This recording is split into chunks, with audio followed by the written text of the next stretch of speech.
Hey everybody, welcome in, welcome in. It's another beautiful day in the crypto bull market. Hey Edward, welcome.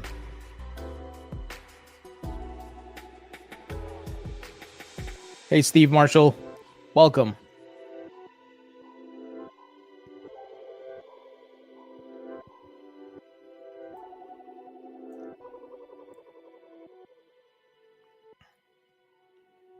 Welcome, come on in.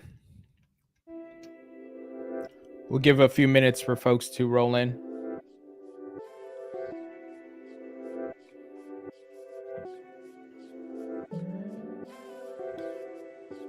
Steven, welcome. Vatican Life, let's go. Welcome. Nick's Boomer. Nick's from London, welcome. Cal, how are you? Gino, welcome in. Silent Q, Tony Wagwan. Love the Caribbean accent there. Michael, hey, you were my first XRP YouTuber all the way back to 2017. Oh, that's awesome, Michael. You've been with me for a long time. Thank you for the support. Lunatics, shout out from Cali, please. Talk some about taxes. Chainsaw Jackson, welcome. XRP for lovers, welcome. Armando, welcome. I'm doing well. How about you? John Doe, welcome. James Jackson from the UK, welcome. Peter from the Netherlands, welcome in.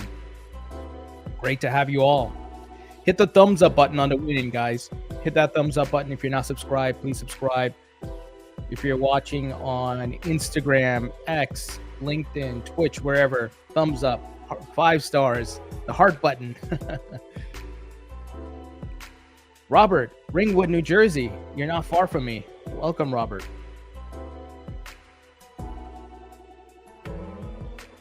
Great to have everybody here.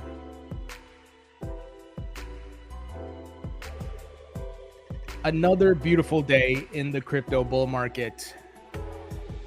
Yes, it's beautiful, even though we are in a pullback that is healthy. We got lots to talk about on what the market may do next, because we're, of course, all here to make money, right? We want to make a great return. So we want to form a thesis and look at what the market may do next and put together our strategy. Obviously not financial advice. Do your own research. I'm just sharing what I'm looking at. What's my opinion? And then we're going to talk about some crypto news. Scumbag regulator Gary Gensler running amok again. We're going to talk about that and much more. Mlang 50, if I'm saying that right. Good morning from San Francisco. Welcome, San Francisco. I love San Francisco. Instinctual messages. Orlando in the house. Welcome. I wouldn't mind being in Florida right now. It's pretty cold up here in Jersey. David Dixon, welcome. Justin Harrison from the Philippines. Wow. Oh, let's see. I'm not sure I understand your message, but are you from Philippines? Sarah Hart, welcome. Good morning. Welcome in, everybody. We got lots to talk about. Snickendi, cheers from Norway. Wow, welcome in. I would love to visit Norway one day. It's amazing that there's people from across the globe tuning into this live stream. It's awesome. James Jackson says, can you wish my partner Tracy Millward a happy birthday?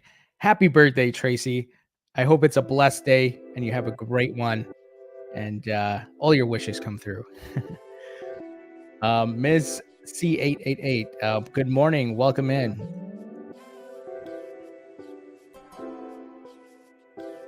Oh, so Justin, you're moving to the Philippines after this run.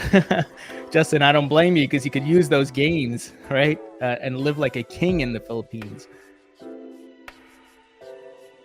Doc Rivers, Tony, been rocking with you for years.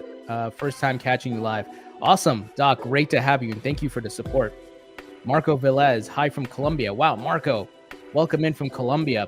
One of my best friends is from Colombia. It's amazing to have you guys all here. All right, let's jump into some news items. Let's see what is happening with the market. So Bitcoin right now, let me refresh the market cap here, is still in that pullback phase, currently sitting at $66,428. Ethereum just below 3,500. And look, we had some rough news on Ethereum yesterday with the SEC planning their attack. BNB is at $558 right now, still actually doing really well for an exchange token. Solana still looking strong at $184, XRP at 63 cents, Cardano at 63 cents.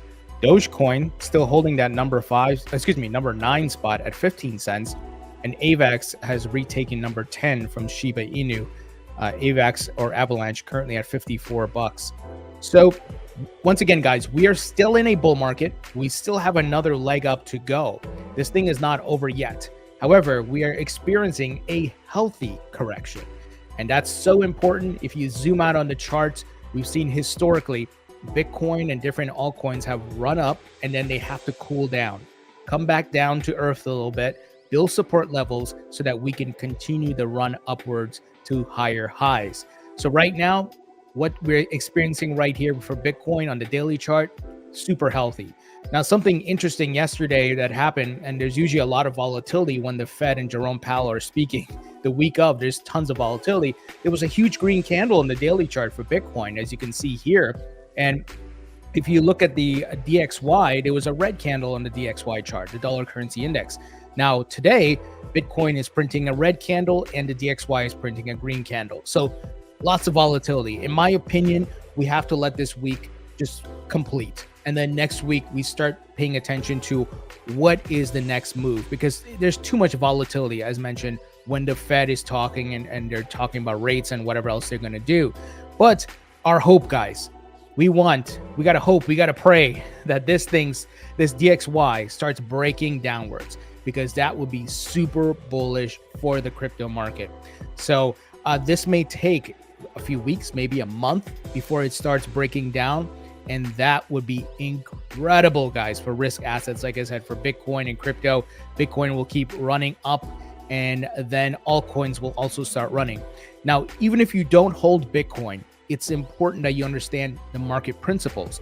The liquidity enters into Bitcoin and then it gets circulated into altcoins. You know, Bitcoin will pump and lead the market, and then it'll hit an overbought scenario, and then people will start taking profits, and then the liquidity will flow to the altcoins. So you have to understand that you don't have to love Bitcoin or you don't have to hold it.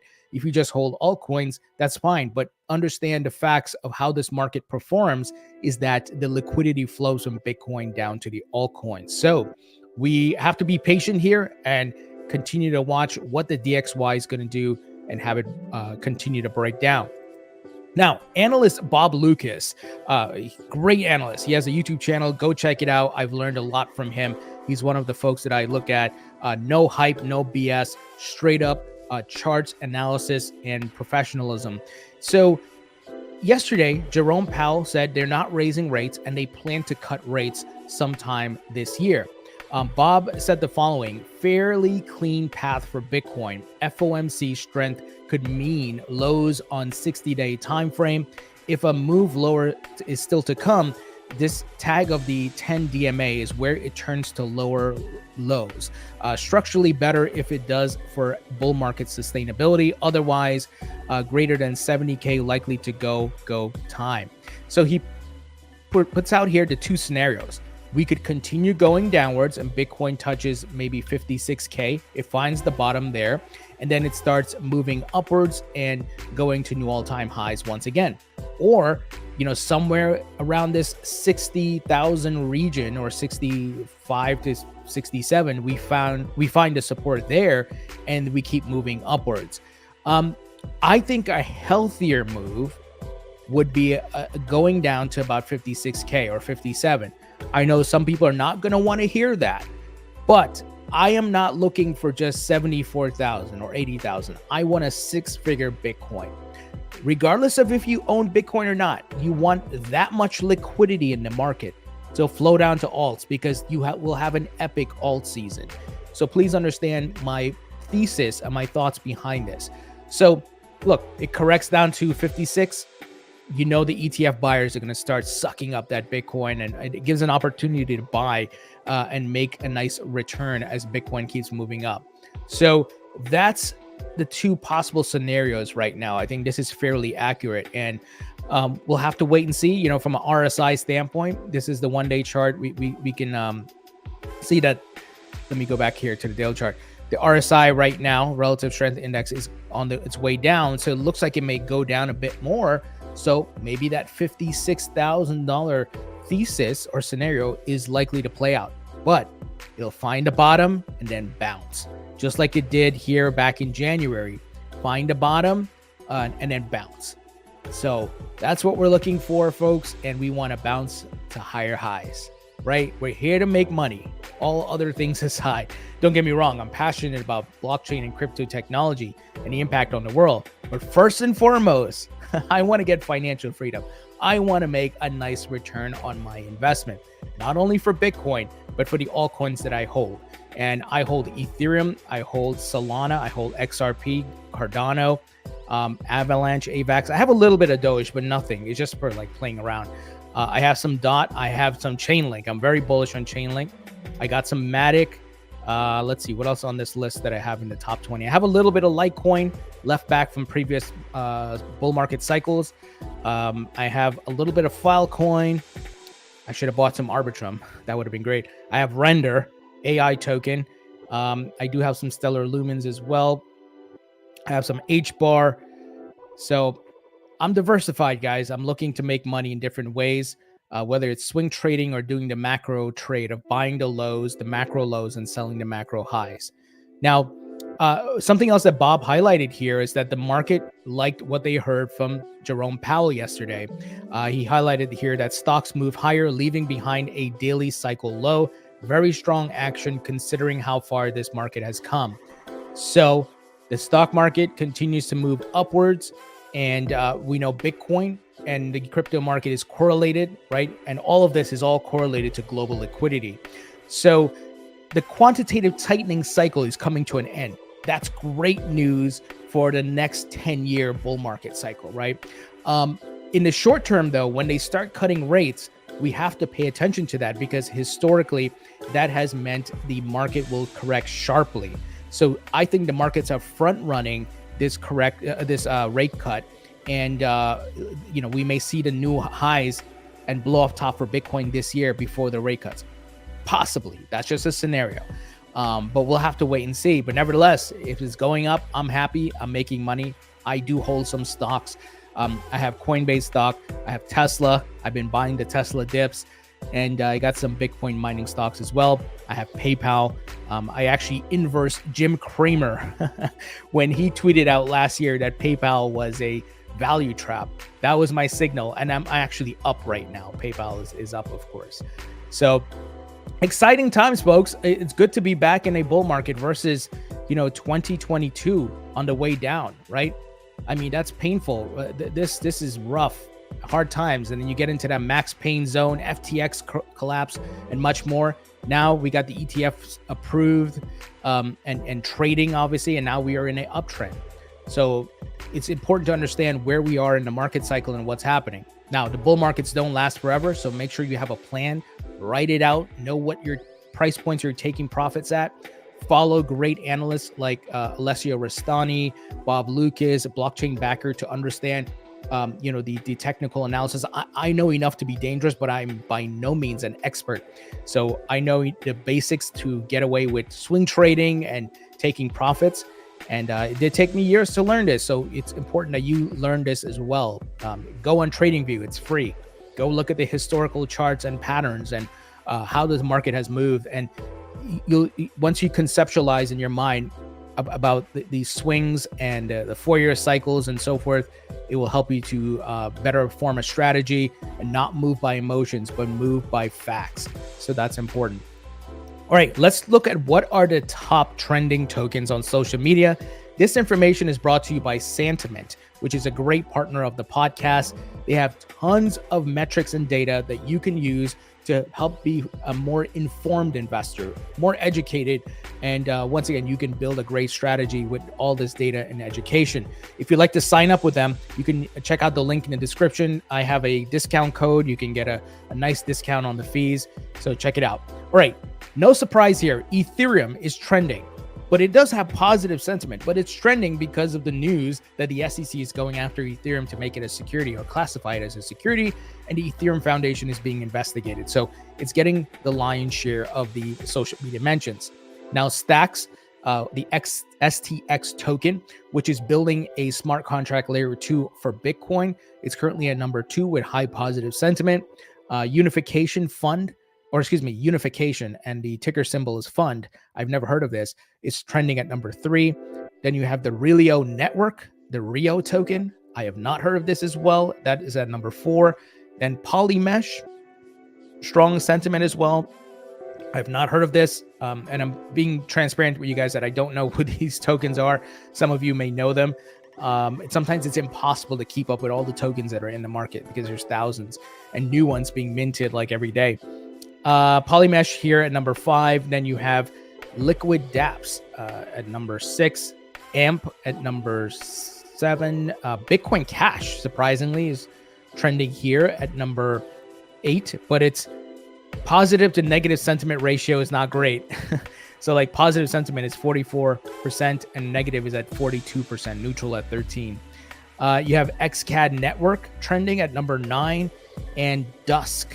I don't know what the hell Dusk is, but it has largely negative sentiment, 49.5% versus positive at 39 and neutral at 10. So something bad happening with Dusk maybe. Let's see why it's trending here.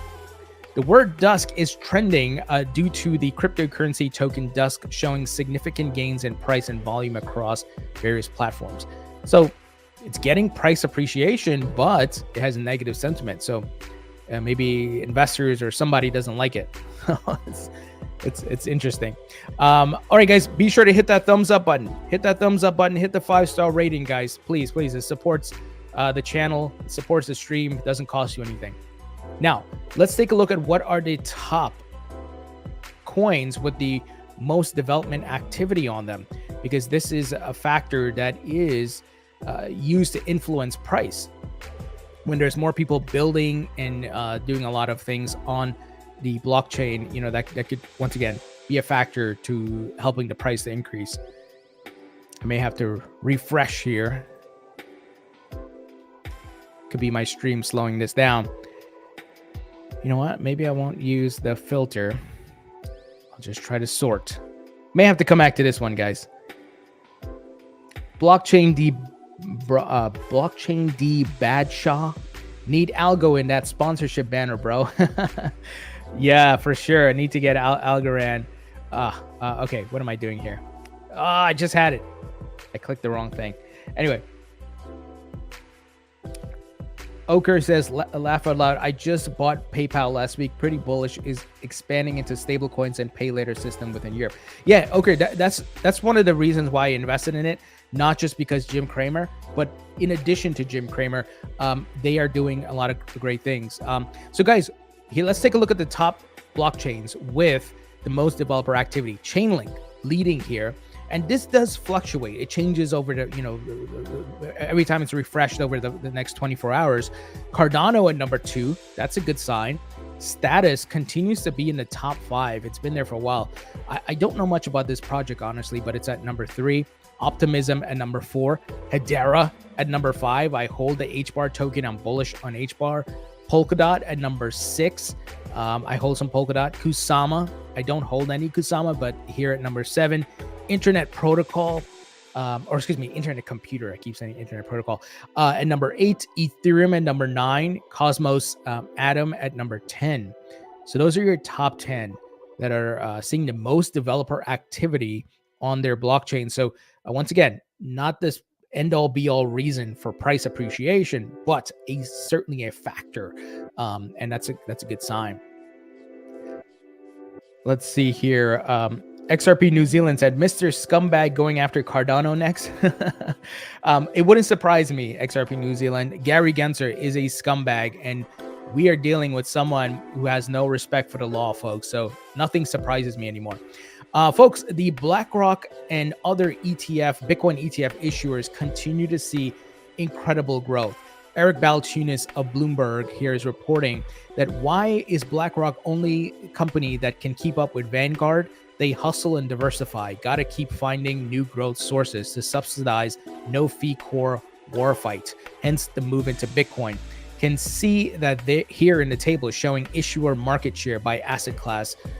So the data is showing BlackRock right now is leading, folks. And you can imagine, we talked about it, the reason the Vanguard CEO stepping down is most likely the board told him, like, you're an idiot, dude. Get out of here. Step down. We're not going to make it sound like you're getting fired, but you got to step down, because Vanguard came out and said, we're not listing anything related to Bitcoin. We don't want no Bitcoin ETF. And that is not how you run a business, right? Why would you do that? Consumers, investors want the product. You can say, hey, we're still exploring this. We'll get back to you. And thank you very much, right? Versus coming out and saying, we don't like this. We're not going to list it. Eric also says, can also see that here in products launched by BlackRock versus Vanguard, BlackRock leaves almost no stone unturned when it comes to product development. BlackRock is forward-thinking, innovators, and Vanguard can get out of its own way. So this is what happens. If you don't adapt, you will die. Let's go back to Blockbuster versus Netflix, right? We know how that story ended, and something similar could happen here. I'm not saying it's going to happen tomorrow, but if Vanguard does not change their core principles and to include forward thinking and to be open to new ideas, they're going to have problems overall. They're going to lose market share and fees. Now, guys, of course, the big news yesterday is that the SEC is going after Ethereum. They're trying to classify it as a security, and they're trying to block that ETF. There are so many layers here, folks, a lot of layers. And it goes back to Bill Hinman and Jay Clayton giving Ethereum that free pass, and of course, the massive conflicts of interest. And we saw recently Gary Gensler was getting scolded by Elizabeth Warren, and two senators sent a letter to Democratic senators sent a letter to the SEC saying no more ETFs, no more crypto ETFs. So there's a clear agenda to block this Ethereum ETF. They don't want more capital leaving the TradFi investments. Jamie Dimon doesn't want capital leaving his funds and then going into these ETFs. So there's the TradFi incumbents are fighting. There's a political part of it as well with Elizabeth Warren. And, the other thing is Gary, while I don't think he believes this, I think his orders are coming once again from Elizabeth Warren. They're trying to slow down crypto, and they're really pulling out the stops here and going after Ethereum, the second largest by market cap, the second largest crypto. So it's crazy what's happening. And here, Jesse Powell, who is the founder of the Kraken crypto exchange, he tweeted out yesterday, the SEC's MO is to change its mind about something that hurt nobody. Launching a phishing expedition, send burdensome subpoenas to top 9,000 crypto companies, troll the droves of responses for cherry-pickable tidbits that they can take out of context, make bad faith case, harm investors. It's unbelievable. And look, Patrick McHenry came out and tweeted about this. But look, Patrick McHenry in Congress, you have to act. Gary's going to continue doing what he's doing because Elizabeth Warren has a ton of power because she's appointed by the Biden administration to handle a lot of these things. And until Congress passes regulations, Gary's going to keep doing this bullshit. He's going to keep attacking the crypto industry, breaking the law, and doing all these things. So I tweeted back at him saying it's time to subpoena Gary Gensler, which Patrick McHenry said he would do a year ago, and it's because Gary has not turned over the FTX communications documents, right? And we all know there were rumors that Gary was working with Sam Bankman-Fried to give FTX that broker-dealer license, that special broker-dealer license, which would have given FTX a monopoly. He has since given that to Prometheum. That's Aaron Kaplan. And that would mean, classifying cryptocurrencies as securities, and all the exchanges would have to get the special broker-dealer licenses and so forth. So It's crazy what's happening, but Congress can fix all of this. The mess that was created by Bill Hinman and continued with Gary Gensler, and look, expanded on by Gary Gensler, they can stop this by getting the bills through the House. And I'm hoping they can do something. And obviously it has to make its way up to the president. So we'll see what happens, folks.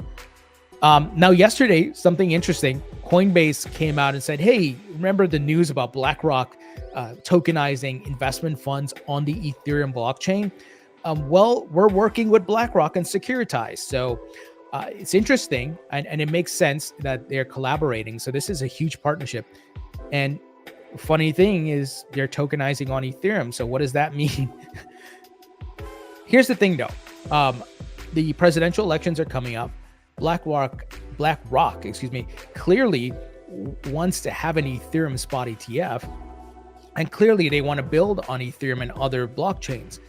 But if Gary's going to come out and try to do this security campaign and all these investigations, could BlackRock then shift their campaign donations to maybe more Republicans versus Democrats? That's possible. And then the influence BlackRock has with the government could override Gary. You know, I honestly don't know. We'll have to wait and see. But big partnership here. And Larry Fink wasn't kidding when he said tokenization is the future of finance. They are putting their money where their mouth is and starting to tokenize different things, which is incredible. All right, folks, hit the thumbs up button. Hit the thumbs up button. Hit the subscribe button if you're not if subscribers yet. All right, if you guys got questions, we'll have to answer them for you. Let's see here. Darby Crash says Gary Gensler is a total nerd. An evil nerd, I think is what we need to say. Oker says, when the SEC news came out with XRP, it dropped from 80 cents back to 18 cents. Meanwhile, ETH stays the same. I'm pretty sure Gary is going to appeal the Ripple lawsuit.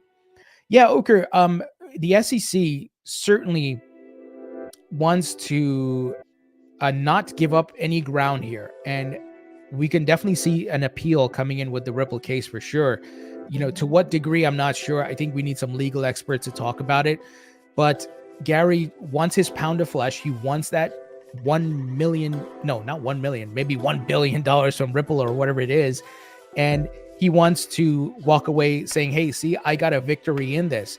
And the other aspect is he's maybe this is a bit of psyops by Gary by doing this pseudo investigation. They haven't come out and said Ethereum is a security, but they're doing this investigation to maybe show the market we're not playing around, that even if we settle with Ripple, we're still going to go after everything in the market. There could be a layer there. Gary's front running the settlement with Ripple. I don't know. You know, these are different ideas and thoughts. Let's see here. If you guys got questions, throw them in the chat, please. Abs, what's up, man? Welcome.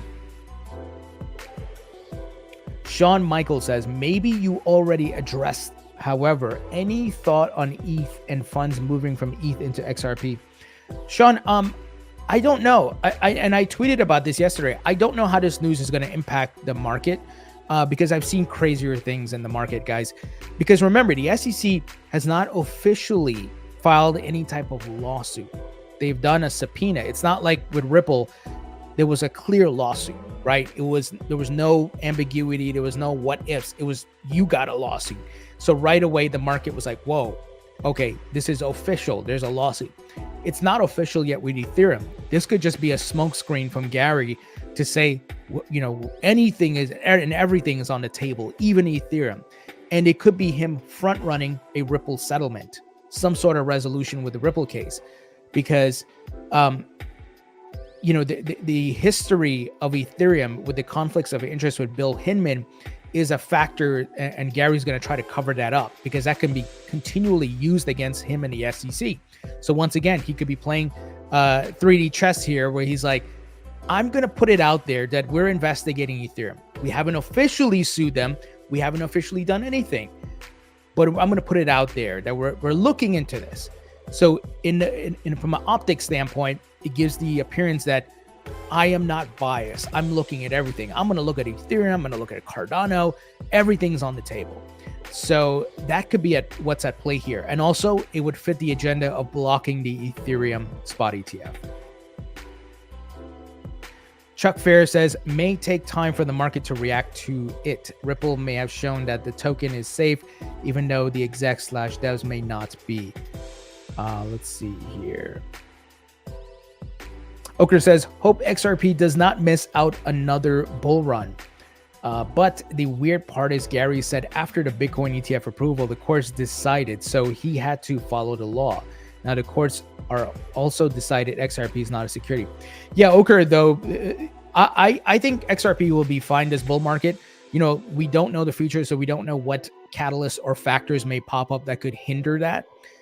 However, it's relisted on all exchanges. It's getting time to build momentum and liquidity and for whales and folks to accumulate.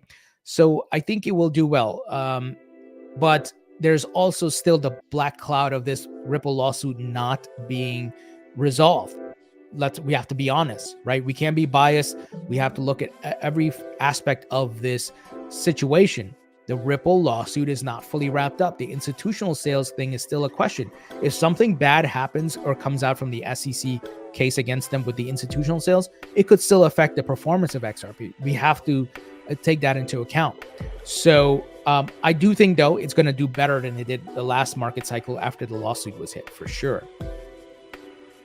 Steel Dub says, if the SEC goes after ETH, won't it have to risk being exposed during discovery? I can't believe they want that possibly. Steel Dove, exactly. That's why I'm saying this could be a smokescreen from Gary.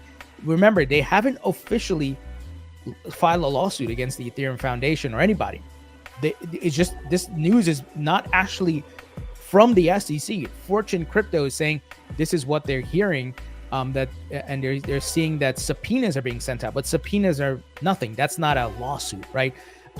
So until we see a lawsuit, the same way Ripple got a lawsuit, right now it's a smokescreen, I think, and it could be used to delay the ETF. And also, once again, Gary front-running potentially a Ripple conclusion, right? Because he wants to show that he's not biased. Lawrence Bronson, excuse me. Welcome. Great to have you. Josh Lynch, welcome. Hope you're having a great day as well. Samurai Fist, if I'm saying that right, tokenization equals HBAR XLM.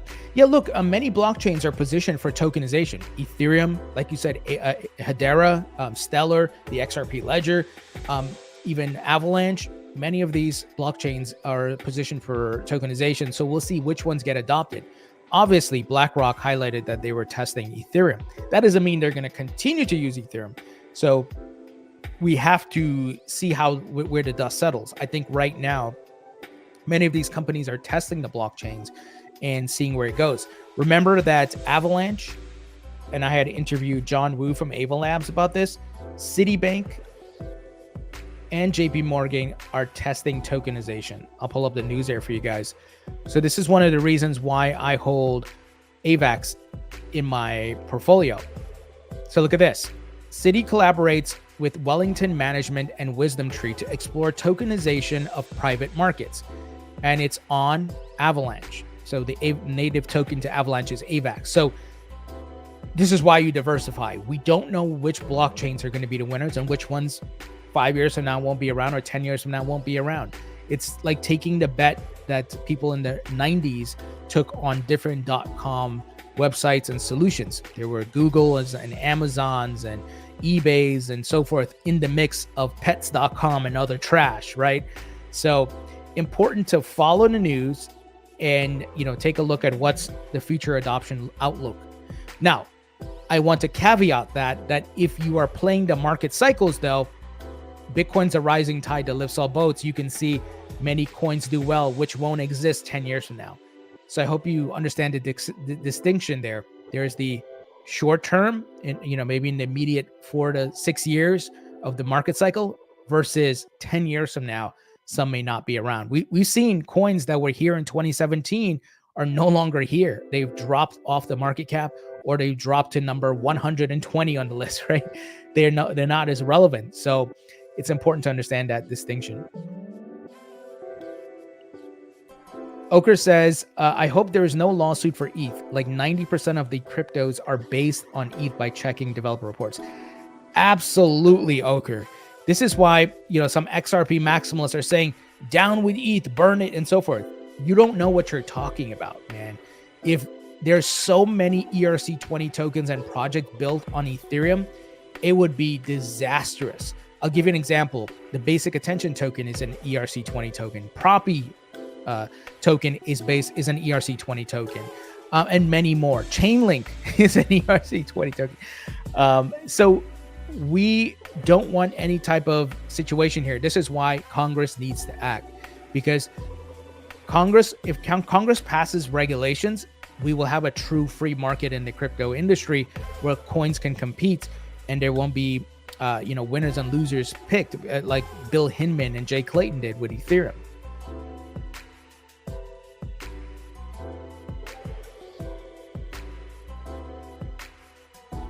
Let's see. Steven says, Tony, are we still bull on Energy Web token? Thanks, appreciate you. Steven, I am still bullish on Energy Web token. Let's see, it hasn't had its retracement move yet, if I'm not mistaken. I'll pull it up on the charts. But remember, BlackRock endorsed Energy Web token and what they're doing. And if BlackRock is endorsing them, that's a good sign. Now, it's down from its all-time highs of what was it here, $20 or something. Yeah, so it looks like it hasn't even had its retracement move. It's still had a little bounce off the bottom, but still nothing significant, right? Let's see if we can pull it up on the charts here, see what is happening, because we have some historical data at least for Energy Web token.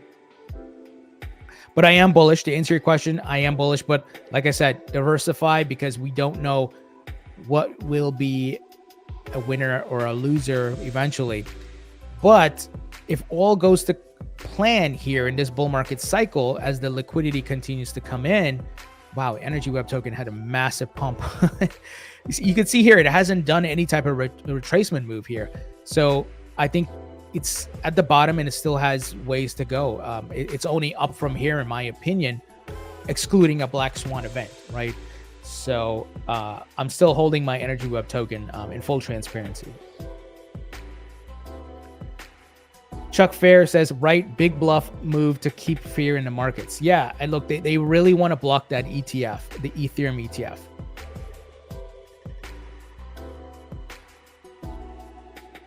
Galactic Federation of HODL. I love your I love your username. Nobody told ETH to string all these projects along before Clarity. Other tokens can freely replace ETH, which are both unhackable and quantum compliant.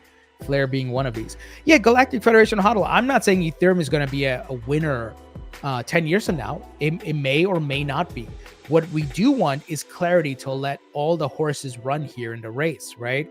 And that we see may the best blockchain win. And look, there's going to be multiple blockchains competing for the same utility. And if you look at different technologies out there, Amazon is, while it's the largest marketplace, it's not the only marketplace in the world. So keep that in mind. Google is a search engine, but it's not the only search engine in the world, but Google's the largest. So you're going to have your leaders in the market who have the lion's share of the market, but there's going to be smaller competitors. So these are things to keep in mind. But like I said, there's a couple factors here. If you're looking 10 years from now versus this bull market cycle, even your crappiest project can pump because of the liquidity. I don't, it's not that I want it that way. It just is that way until things change. We'll roll with that trend. So something to keep in mind. XRP Slave says, Tony, you always rock it and you roll it, man. I enjoy it. Thank you, man. I appreciate it. Thank you for the support. XRP Slave says, why would anybody even want to invest in a token that it costs more than gas fees to send than what it's worth? A bunch of cokeheads. No, well, here's the thing, XRP Slave. Obviously, you're an XRP fan. right? So you got to be careful. You got to check your bias at the door. I understand what you're saying about the gas fees. And for the average user, consumers, that's not ideal. But for enterprises, what I've learned, like BlackRock and PayPal building their stablecoin on Ethereum, they don't necessarily care about that because they view the high fees as a security layer. That it's because the fees are high, it keeps the network more secure. Once again, those are just the facts, not my feelings or emotions. The other aspect is there are many layer 2s building on Ethereum, which are helping to improve scalability. So keep that in mind. That's why a lot of people are scaling on top of the base layer of Ethereum, because they view Ethereum as very secure, and they're looking at their layer 2 as the solution to help improve speed and reduce costs. So once again, be careful that you don't have bias because you are, very much an XRP holder or an Avalanche holder or a Cardano holder. You have to look at all these things holistically and check your bias at the door. So just be careful of that and understand the distinction between enterprise adoption and consumer adoption. You as a consumer, you hate it. I hate it. All right. I don't want to use Ethereum to mint NFTs because the fees are crazy. But if I'm BlackRock and I don't care about fees, which are, next to nothing for me based on my net worth and based on my operating costs, I'm going to look to use it. And same thing with PayPal. So you can't ignore the enterprise adoption, folks. The fact that PayPal chose Ethereum to build their stablecoin on, the fact that BlackRock is tokenizing on the Ethereum blockchain cannot be ignored, folks. So once again, no emotions, no bias, just what is actually happening in reality and in the market. What is the free market doing?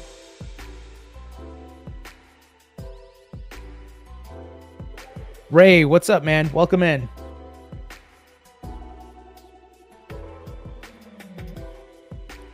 Tusk Reaper Gaming says, even though I love Bitcoin and ETH, I diversified into algo. Thanks for streaming.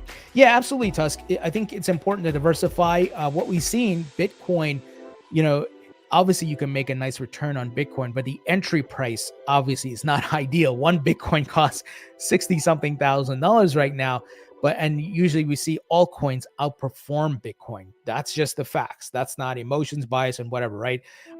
And this is why I diversify into altcoins. I've made higher returns than I've made on Bitcoin. However, when we're talking about risk, Bitcoin is the less riskiest asset in the entire market. Altcoins are more riskier. And then you get into segments of altcoins like meme coins. Those are the most riskiest, right? I hope you understand there's levels to this, and it's based on your risk appetite. Finn, when Hester Peirce interview again? Finn, I've been trying to get Hester back on. I think maybe my last interview with her spooked her a bit. I hope not, because I asked a lot of questions about Bill Hinman, and since then, a ton of stuff has been revealed. So I'm going to keep trying to get her back on. I appreciate Hester. I hope I wish today she could become the chair of the SEC, but I'm going to keep trying to get her back on.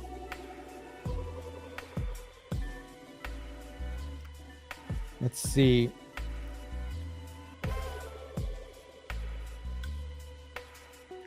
Oker says, I am pretty bullish on ETH's layer 2s, especially after the Denkin upgrade. Base chain fees are so low and is getting more and more users last week. It will be very easy for retail to buy base coins. Oker, great point. The Denkin upgrade, I forgot to mention that, has reduced fees. So Ethereum is continually working. Their devs are working to get things done. And as I shared, once again, all facts now, not emotions, not all these things. Ethereum here, number 9 with the most developer activity over the past 30 days. So Ethereum is being worked on. All of the kinks are getting, removed, and a lot of these layer 2s are helping improve adoption. Folks, make sure you hit that thumbs up button. Hit the thumbs up, guys. Please support. Hit the 5-star. Hit the heart symbol, wherever you're watching or listening. Please do that. Also, please check out our sponsors, Uphold, great place to buy Bitcoin and altcoins. You can also trade precious metals on here. I've been using this platform since 2018. Check out BitGo, one of the top crypto custodians in the market. They have a great software wallet that you can use. Nike uses them for their NFTs. Also, VeChain. Check out VeChain. Great enterprise layer 1 solution, also built on Ethereum. So check out VeChain. This is a great project. I hold the VET token. I have been holding it since 2018. Very bullish on this project. They're working with PwC, BMW, Walmart China, as well as the Boston Consulting Group. So be sure to check out those sponsors, guys.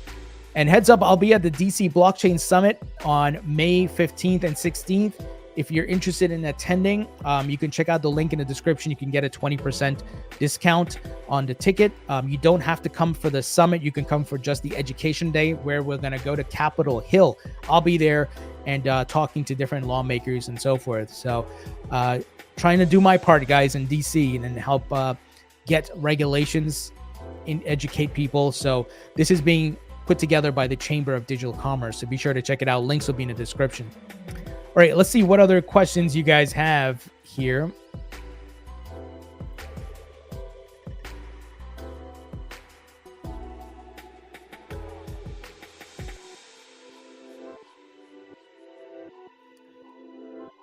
XRP saves, I'm a utility fan. I hold more than just XRP. Well, that's great, but you also have to keep in mind, utility, I understand that narrative, but it's just one narrative, right?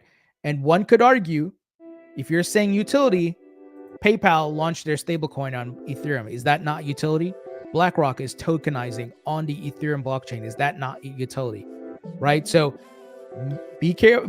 Make sure you're being fair here. I understand many XRP holders are upset by the Bill Hinman stuff. I am too.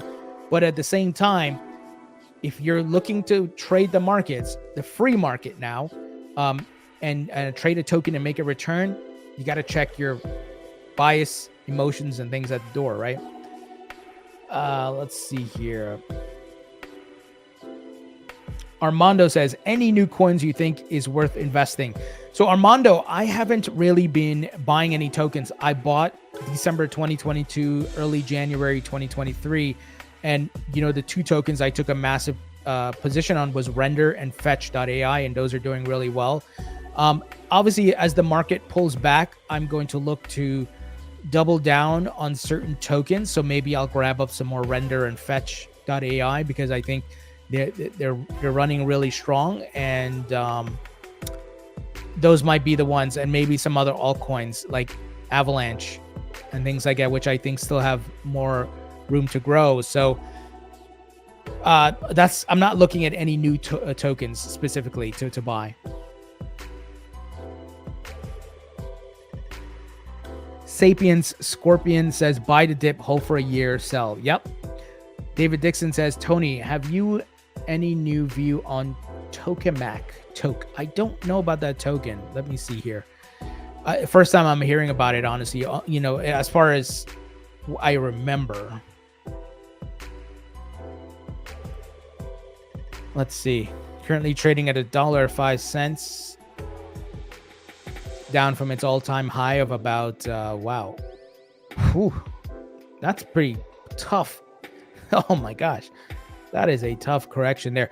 From $70 down to $1. Did something bad happen to this project? That's a big drop, man. Don't know about this project. They have a 100 million token supply, max supply. Yeah, I've not heard about this project. It says here, Tokamak is a decentralized liquidity providing / market making protocol designed to create efficient, sustainable liquidity across DeFi. So is this a token that suffered a DeFi compromise or something like that? Because, man, it's down from its all-time high. That's brutal. Whew.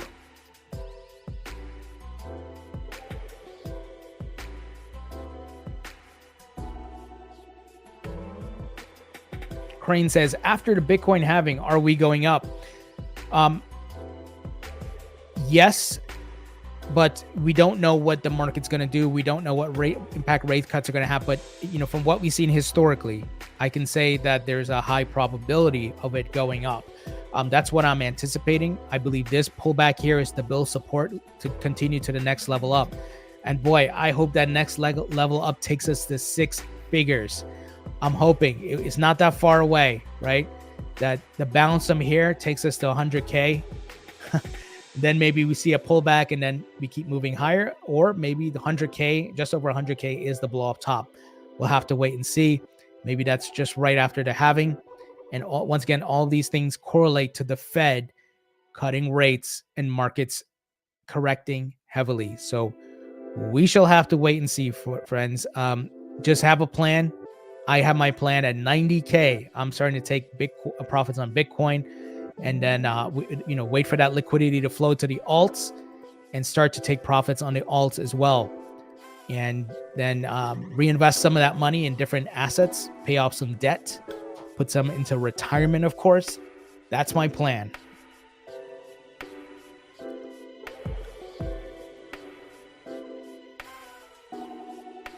Chuck Fair says, trade with no emotion, guys. Don't get married to him. Don't get mad at them. Just trade them.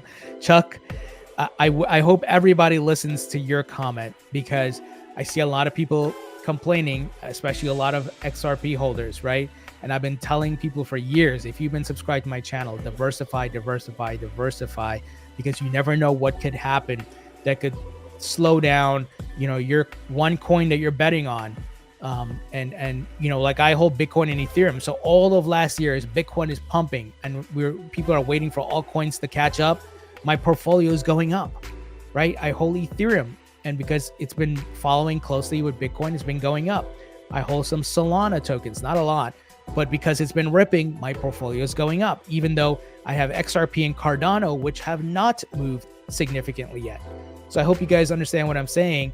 I'm not married to any of these tokens.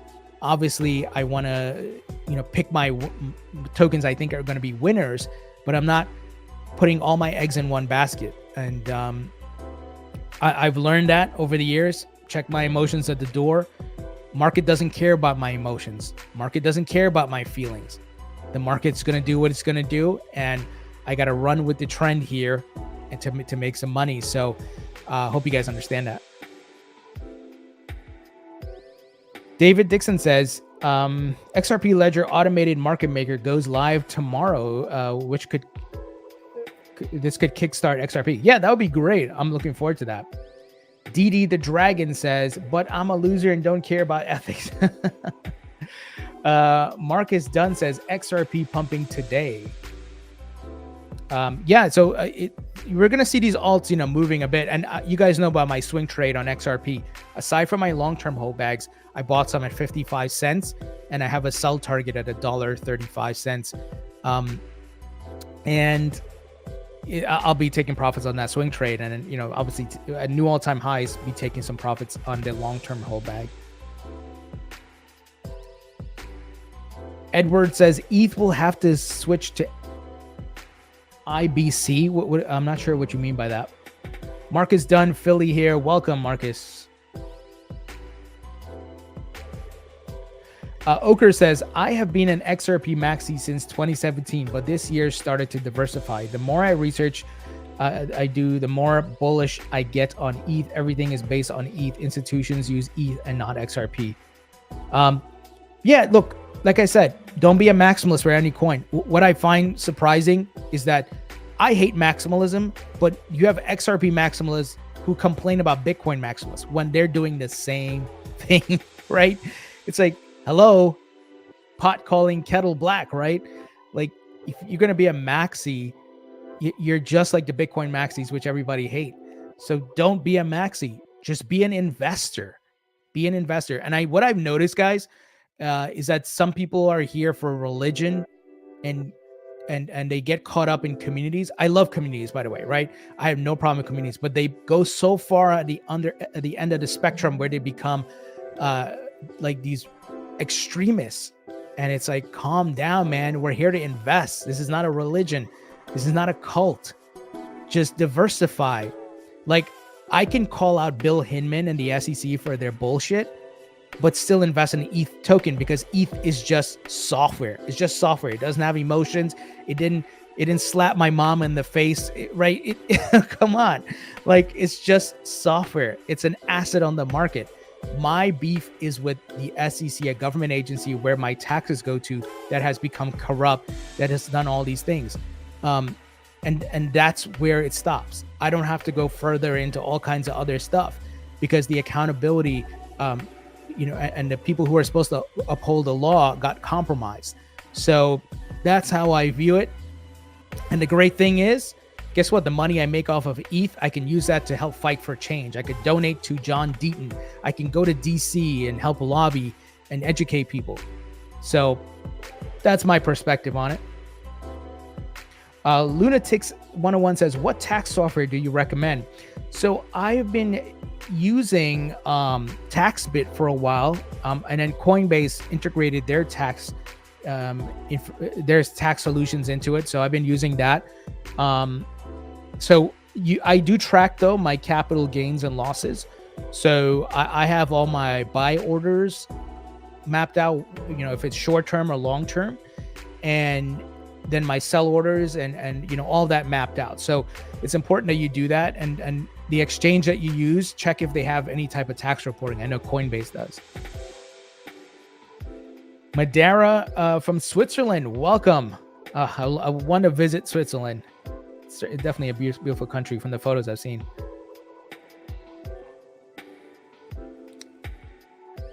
Tom says, wait, crypto isn't a religion?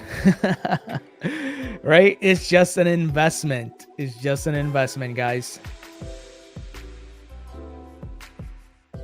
Oker says, XLM already had AMM and did not do anything for the price, but XLM just follows XRP price anyway, so maybe. Yeah, and this is where, Oker, you have to make sure you check your bias, because you may be so excited about an update, but the market, the liquidity, the people don't care about it, right? So this is where you diversify, because the thing you may be thinking will drive the price up does not. And I've seen that many times with different tokens. And many times it comes back to what VCs are bullish on and what they think has the highest potential and the liquidity comes from. So it is what it is. Crane says, wait, I lost your comment there. Between you and Darren Moore, best content creator, period. Thank you. I appreciate that. I'm a fan of Darren's work. He does some really nice professional work, taking a lot of clips and putting together a great story, doing some great storytelling.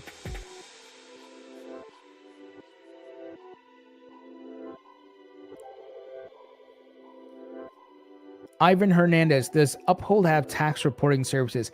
I believe they do, and I apologize, I don't know that. Let's see here. They do provide tax forms.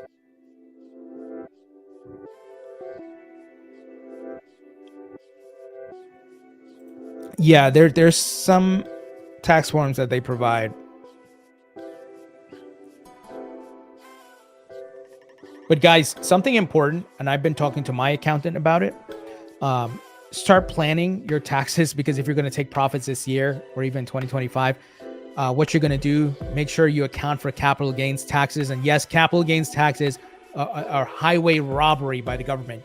You take your already taxed dollars and invest in an asset, whether it be in the stock market or crypto or real estate, and you make a gain and you have to pay more taxes on that.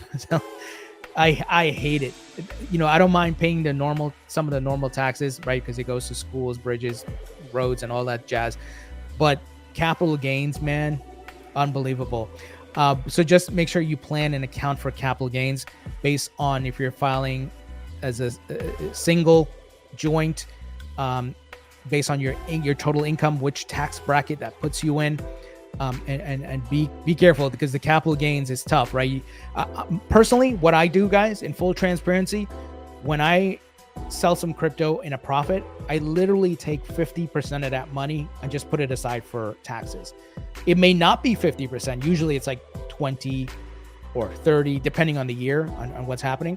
But I just put 50% aside, because I'm like, I don't want the IRS coming after me, and I don't want to be worrying about, do I have enough money to pay the taxes? Because, when you're cashing out hundreds of thousands of dollars, possibly millions, the capital gains is crazy, guys. Alvio Lampis says, no sells equals no taxes, just hodl. Well, Alvio, I mean, if you're going to hold forever and not sell, then more power to you. but some of us have to sell. They get fiat to do things. But to your point though, there's some crypto I'm not selling for sure. Like I have some Bitcoin that I'm just going to leave for my daughter. Marco says, does Uphold send you a 1099? They should. Yeah, they should. Or you can download it from your account, I believe. So be sure to check that out. Guys, hit that thumbs up button. Hit that thumbs up button. Hit the 5-star rating. Don't forget to check out our sponsors, Uphold, BitGo, VeChain. Links will be in the description. Also, I'll be at the DC Blockchain Summit on May 15th and 16th. Would love to see you guys there at the summit or the education day. You can buy tickets for just one of those events if you want. The education day is the cheaper, and you get to go on Capitol Hill and talk to some of these lawmakers, guys. I'll be there and excited to push for change and for crypto regulations. So like I've been saying, guys, we got to be patient here with Bitcoin. Let it do its thing. Once again, even if you don't hold Bitcoin, you want it to keep going higher because that liquidity will flow to the altcoins. DXY, we want it to start crashing down. That will be very bullish for Bitcoin and risk assets. So we got to give these things time. Like I said at the beginning of the stream, the week of any type of FOMC meeting, Jerome Powell talking, huge volatility. So we can't make any judgments right now. I think by next week, we'll have a clearer lay of the land and where things are going. So keep praying this DXY drops and breaks down, and it will be bullish times, guys. You're going to see Bitcoin rip again, altcoins rip again as the DXY goes down. Stock market is ripping as well. Well, starting to a bit. I think the NASDAQ here is making new highs. So we've seen high correlation between Bitcoin and the NASDAQ. So this is a good sign, folks. A very, very good sign.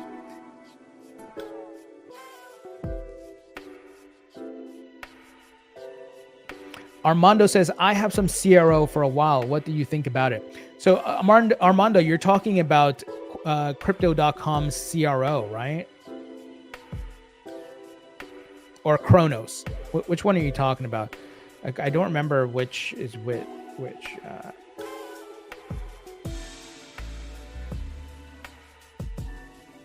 Unless I'm getting confused myself, but is it Kronos?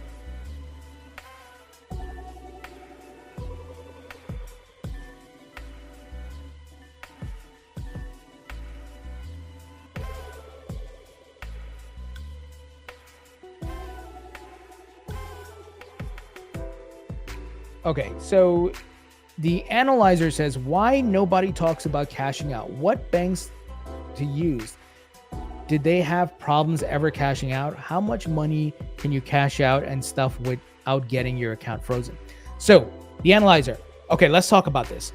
And this was much more problematic in 2017, 2018. I know people who had their bank account frozen and so forth. Here's what I've done. So the first thing is set up multiple exchange accounts and do full KYC and attach your bank account. Okay. So that means Kraken, Coinbase, Uphold, Crypto.com. I have accounts with as many as possible. And once again, I've done full verification and KYC. So I don't have any problems buying or selling and cashing out. Next, you may want to do some test runs. So cash out some, whatever crypto amount, and then send, let's say 5K or 2K to your bank from these different accounts to make sure you don't get flagged.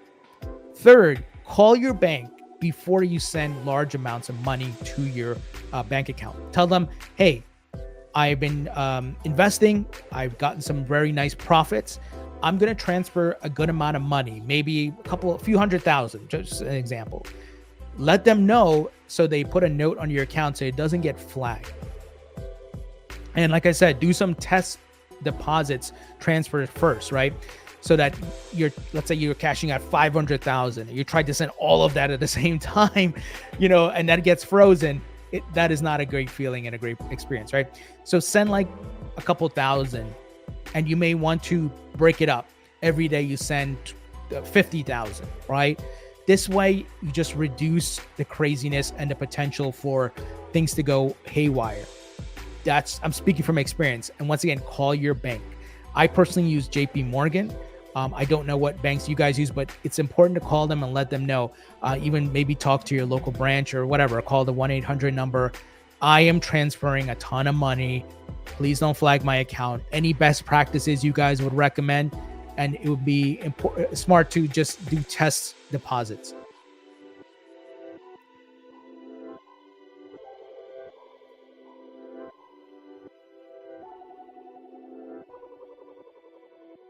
John Blake, are you trolling? You guys have already made 5,000. I've got $3. Yes, Sapien Scorpion says, I transfer using ACH all the time to and from my normal Bank of America account to crypto.com, no problems. Yeah, exactly. So once there's some sort of history, guys, and once again, do the test runs and call your bank. I like literally, even if I'm transferring $1 million from Robinhood or whatever, I'm calling my bank. I am transferring this amount of money over the next couple of days. Don't freeze my account. Don't flag it. Please put a note. Any best practices, anything you guys want me to do. It's important to just get ahead of it, guys. And maybe build a relationship with a local bank manager so that if something does happen, right, you can just roll up in there and be, hey, Jane or John or whatever, right? You already know them. They know you. And then they can help resolve your problem. I've done that. So I know the local branch manager. I've set up, obviously, different accounts. I've transferred funds. So if anything happens, I drive over there right away. Hey, I need your help. So these are just really great steps to take ahead of time so that you don't run into any problems. All right, guys. We're probably going to wrap up the stream in another 5 minutes or so. It's been over an hour. And I got some other... I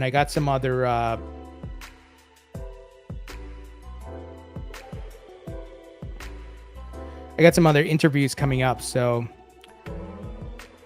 let's see.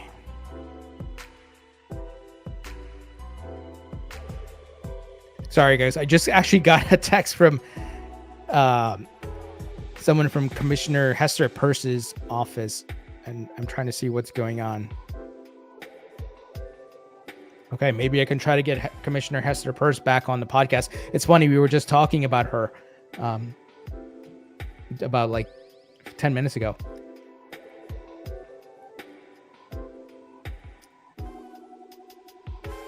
The analyzer, yeah, I mean, look, the analyzer, at the end of the day, look, I've transferred money, yes, like over 100 grand and so forth to my account.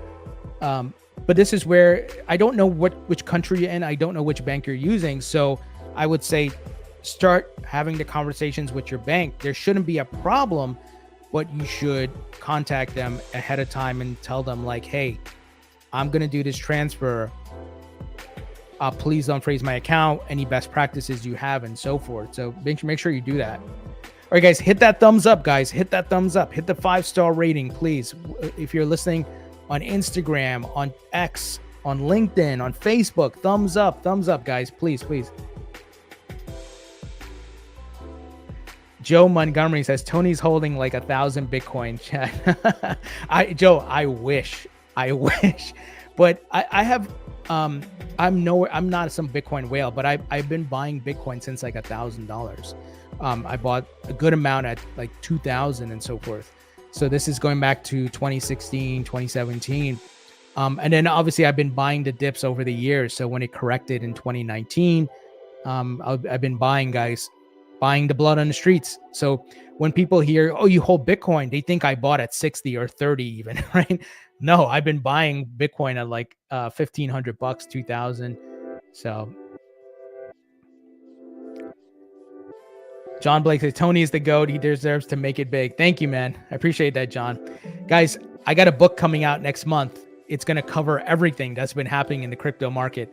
FTX, SEC versus Ripple, Bill Hinman and Ethereum, BlackRock and the ETF race, the battle with crypto regulations, Operation Choke Point. It tells the story, and it provides some investing tips for newer people entering the market. So that book is coming, folks. I have to do the full promotion and, you know, announcement, but just heads up, you're hearing it here first.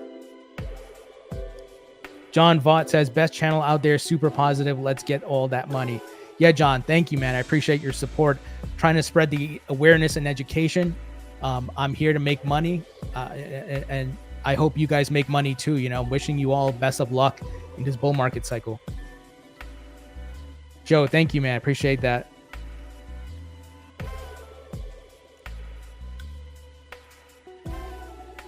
Distance Learning says, right, Tony, but the amount of utility tokens you can get versus ETH and Bitcoin is a much better reward if things go well.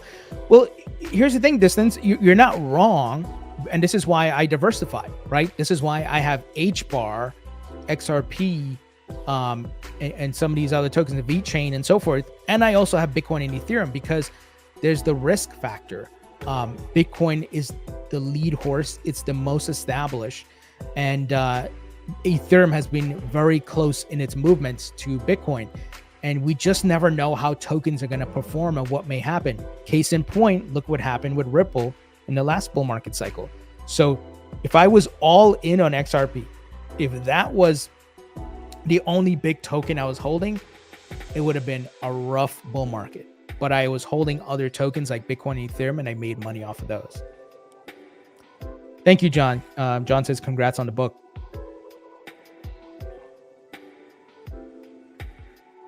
All right, guys, going to wrap it up at 1:15 p.m. Eastern. Right now it's 1:11. If you have any other questions, please throw them in the chat. Hit that thumbs up button. Once again, check out our sponsors, Uphold, BitGo, VeChain, and also I'll be at the DC Blockchain Summit. So you can check out tickets for that if you're going to be in DC. The Education Day is a big one where you get to go on Capitol Hill. Also, a great partner of the channel, the metrics I've been sharing with you guys, some Santiment. If you want to sign up for a Santiment account, you can use my discount code and get a nice discount there, and you can get some great data. It looks like I got logged out. Okay, I got to log back in. And you can get access to tons of data and crypto metrics from Santiment. It's a great platform. I've been learning a lot from this. I've been including it in my email newsletter. If you guys are not subscribed to my email newsletter, please check it out. It's 100% free. 100% free. You don't have to pay anything. And I include some of the Santiment data in the newsletter, so you can get this straight to your inbox, get the latest news of what's happening in the industry, get updates on when interviews go live, and all that jazz. So be sure to check it out, guys. Sign up. Link will be in the description. All right, let's see. Dwight Perry says, thoughts on Casper and XDC. Look, I'm still in the process of reviewing Casper. I think it has a lot of potential for sure. XDC, I don't know much about XDC. Lawrence Bronson says, congratulations on the book. Thank you, Lawrence. Rod G say, Washington, D.C. first time.